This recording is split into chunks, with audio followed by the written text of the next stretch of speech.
आबिद हुसैन।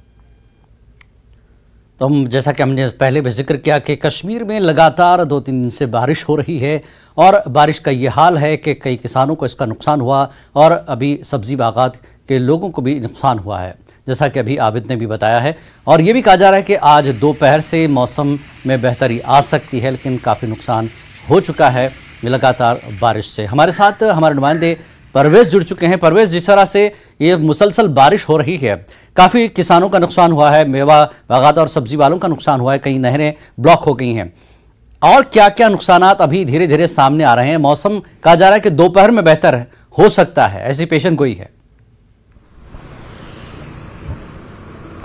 बिल्कुल जिलानी, सबसे पहले तो हम अपने नाजरीन को बता दें कि जो 8 बजे irrigation and flood control department जो है, जो इनकी रीडिंग्स आई हैं यहाँ पे रिवर जहलम की संगम में, अगर हम बात करें तो संगम में 15 फीट से जो वाटर लेवल है वो थोड़ा कम हो गया और 14.94 फीट है इस टाइम।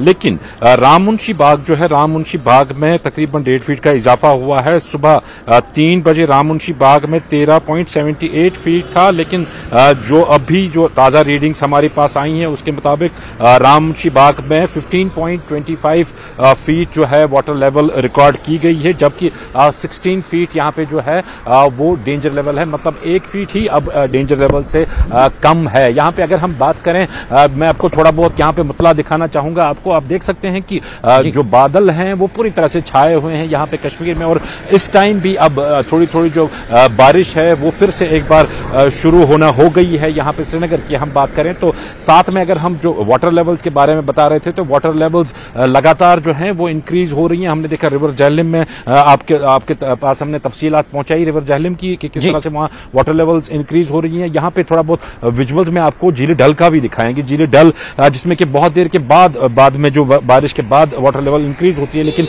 आज आप देख सकते हैं कि यहाँ पे भी जो पानी की सतह है वो काफी ऊपर आ गई है। ये जो आप यहाँ पे घाट देख रहे हैं, घाट का जो पहला जो फ्लोर है, इसका सीढ़ी का जो पहला है वहां पे तक जो है पानी आ गया है। यहाँ पे अगर हम बात करें तो जो बारिशें हैं आज रात से, जो बारिशों का मतलब सहर से, सुबह जब लोगों ने सहरी खाई उसके बाद से ही जो बारिशों का सिलसिला है वो यहाँ पे फिर से शुरू हुआ और 1 घंटा तकरीबन बारिश रुकी है और अब फिर से बारिश जो है वो शुरू हो गई है। हालांकि जो फ्लड एंड इरिगेशन डिपार्टमेंट है उनका बार बार ये कहना था कि फ्लड जैसी सिचुएशन नहीं बन सकती है, लेकिन फ्लश फ्लड्स को नहीं रोका जा सकता है। हमने देखा कि डिस्ट्रिक्ट्स में काफी जगह जो है फ्लश फ्लड्स के चांसेस दिखे हैं, चाहे हम कुलगाम की बात करें, बडगाम की बात करें या फिर डिस्ट्रिक्ट गांदरबल की बात करें, तो जहां पे नदी नाले जो हैं वो पूरे उफान पे हैं और काफी जगहों पे जो वाटर लेवल है वो एक्सीड हो गई है और क्रॉस कर गई है इन नालों से, तो वो धीरे धीरे जो है आगे आने वाले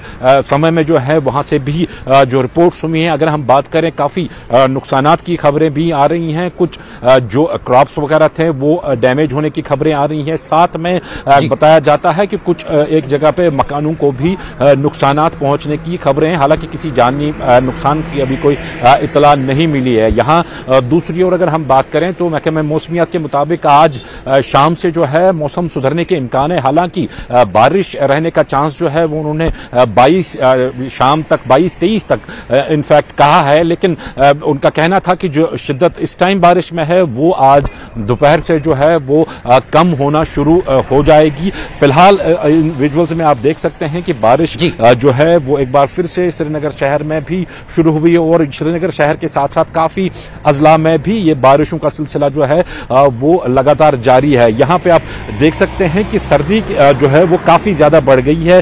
लोग शिकारे वालों को देख सकते हैं, यहाँ पे फेरन एक बार फिर से वापस लौट के आया है। हालांकि विंटर्स कब के यहाँ पे चले गए, लेकिन फेरन जो है वो एक बार फिर से लगाना पड़ा लोगों को, क्योंकि सर्दी काफी ज्यादा बढ़ गई है। ये जो पिछले 3 रोज से जो लगातार बारिशों का सिलसिला यहाँ पे जारी है उसकी वजह से जो है डे टेम्परेचर्स, जैसा जिस तरह से लगातार बारिश हो रही है, जैसा कि आप बता रहे हैं, फेरन लोग पहन रहे हैं, गर्म कपड़े पहन रहे हैं, सर्दी लौट आई है और आपने भी जैकेट पहन रखी है ऐसे मौसम में, तो ऐसे में गैर मकामी सयाहों के लिए कितनी मुश्किल हो रही होगी और सयाहों के लिए क्या मसाइल पेश आ रहे हैं, क्या कुछ देखा गया है? देखिए जिलानी, सबसे पहली बात तो ये है कि अगर इस किस्म का वेदर हो तो जो सयाह बाहर से आते हैं बेशक वो उसको एंजॉय ही करते हैं, क्योंकि बाहर की स्टेट्स में, बाहर की रियासतों में काफी ज्यादा गर्मी रहती है और यहाँ पे इस किस्म का जो मौसम है वो उनको कदरे सुहावना लगता है और कदरे बेहतर लगता है। लेकिन साथ में कुछ इसमें मुश्किलात भी हैं इस तरह की कि जब वो यहाँ पे आते हैं तो उस वक्त जो उनको टेम्परेचर बताया जाता है वो डिफरेंट होता है। लेकिन जब ऐसा मौसम यहाँ पे बन पड़ता है और खासतौर जो बारिशों का और ठंड का सिलसिला जब शुरू हो जाता है तो तैयारियां नहीं होती हैं टूरिस्ट के पास, जो गर्म कपड़े वगैरह है, मलबूसात। हालांकि हाउस बोट्स, होटल्स में तो गर्मियों का इंतजाम हमेशा से यहाँ पे रहता है, लेकिन जब वो बाहर जाते हैं घूमने तो उस टाइम तैयारियां नहीं रहती हैं उतनी उनके पास। और दूसरा जो इशू इन टूरिस्ट को आता है वो ये है कि जो बारिशों की वजह से जब नेशनल हाईवे बंद हो जाता है तो ये यहाँ पे स्टक हो जाते हैं, बंद हो जाते हैं, कश्मीर में ही स्ट्रैंडेड हो जाते हैं और वापस घरों को नहीं लौट पाते हैं। और बाद में जब ये हवाई जहाज में जाने की कोशिश करते हैं तो उसके एयरफेयर जो है वो काफी हाइक हो जाते हैं, तो वो भी ये अफोर्ड नहीं कर पाते, तो कुछ मुश्किलात भी इनको आती हैं। लेकिन ओवरऑल अगर हम देखें तो ये जो वेदर है यहाँ पे ये सयाहों के लिए काफी अच्छा माना जाता है। चलिए, अच्छी बात है, सयाहों के लिए फायदेमंद है वेदर। इसीलिए तो पूरे देश में जहां पर गर्मी पड़ रही है यहाँ पर मौसम ठंडा है और कश्मीर की ठंडक और वहाँ की जो बर्फबारी है उससे लुत्फ उठाते रहें। बहुत बहुत शुक्रिया परवेज इस जानकारी के लिए। हम उम्मीद करते हैं दोपहर के बाद मौसम ठीक ठाक हो और ये सारी परेशानियां खत्म होगी धीरे धीरे। छोटा सा ब्रेक के बाद फिर लौटते हैं।